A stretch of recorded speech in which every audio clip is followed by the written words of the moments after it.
Hello नमस्कार, स्वागत आप सबका आपके अपने उत्कर्ष यूट्यूब चैनल पर। राजस्थान सीईटी 2025 इसके बिना नहीं बढ़ सकते फोरम। जी हम बार बार कहते हैं कि राजस्थान के अंदर एक सीईटी की एग्जाम होती है जो कि कॉमन एलिजिबिलिटी टेस्ट कह सकते हैं, समान पात्रता परीक्षा कह सकते हैं, जिसके माध्यम से आप विभिन्न एग्जाम दे सकते हो। ऐसा भी पॉसिबल है क्या? जी हाँ, राजस्थान के अंदर एग्जाम की गुणवत्ता को बढ़ावा देने के लिए या एग्जाम की गुणवत्ता को कैसे बेहतर बनाया जा सकता है, इसके लिए क्या किया, हमारे यहाँ पे दो पात्रता परीक्षाओं का आयोजन प्रारंभ कर दिया। एक पात्रता परीक्षा लगती है 10+2 की बिहाफ पर, मतलब जो बच्चे 10+2 पास कर रखे हैं और उनके बिहाफ पे जो एग्जाम लगती है उसके अंदर बैठने वाले बच्चों को लेकर के, और एक लगती है आपके ग्रेजुएशन के बेस के ऊपर। तो उन्हें दो सीटी के नाम से जानता है, सीटी 10+2 और सीटी ग्रेजुएशन। अर्थात जो एग्जाम की न्यूनतम एजुकेशन क्वालिफिकेशन 10+2 होती है उसके लिए सीटी 10+2 पास होना जरूरी है, क्योंकि जो बच्चा पास होकर के आएगा, जाहिर सी बात है, पढ़ा लिखा होगा, क्वालिफाइड होगा, बेहतर होगा, और उन बेहतर में मुकाबला होगा। तो सरकार चाहती है कि हमारे पास एकदम परफेक्ट एम्प्लॉय जो है ना, एक अच्छा बंदा, शानदार वाला बंदा राजस्थान सरकार को मिलने वाला, जो बेहतर और अपनी पूरी कर्तव्य निष्ठा के साथ काम करने वाला है। उसी के आधार पर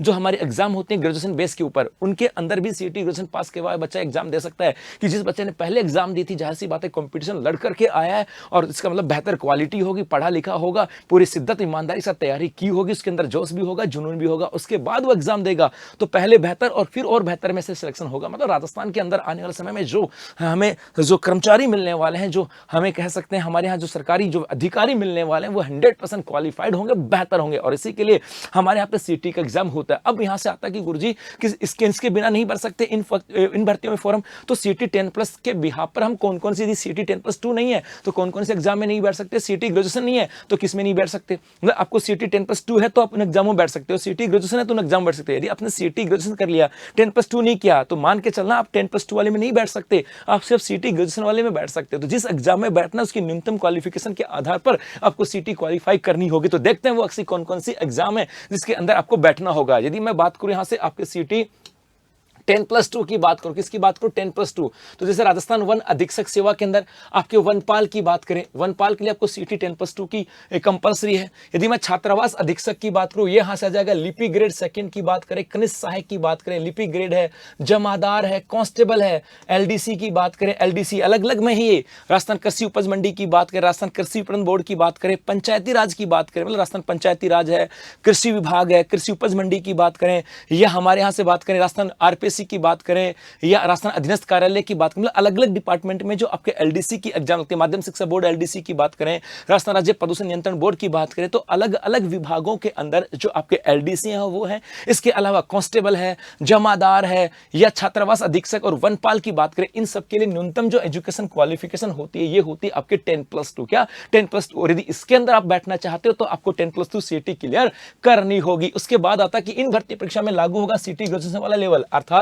ग्रह की बात करें, प्लाटून कमांडर, जो आपके प्लाटून कमांडर की बात करें, जल संसाधन विभाग के अंदर जिलेदार और पटवारी, जो पटवारी की बात करते हैं। यहां से कोष एवं लेखा विभाग जो कनिष्ठ लेखाकार आता है वो है। राजस्व मंडल के अंदर आपके तहसील राजस्व लेखाकार है। महिला अधिकारिता के अंदर महिला पर्यवेक्षक है। समेकित बाल विकास में जो बाल विकास पर्यवेक्षक है। कारागार में आपके उप जेलर की बात करें। सामाजिक न्याय और अधिकारिता विभाग में छात्रावास अधीक्षक, जो अपना सामाजिक न्याय वाले जो छात्रावास होते हैं वहां पे छात्रा अधीक्षक हैं।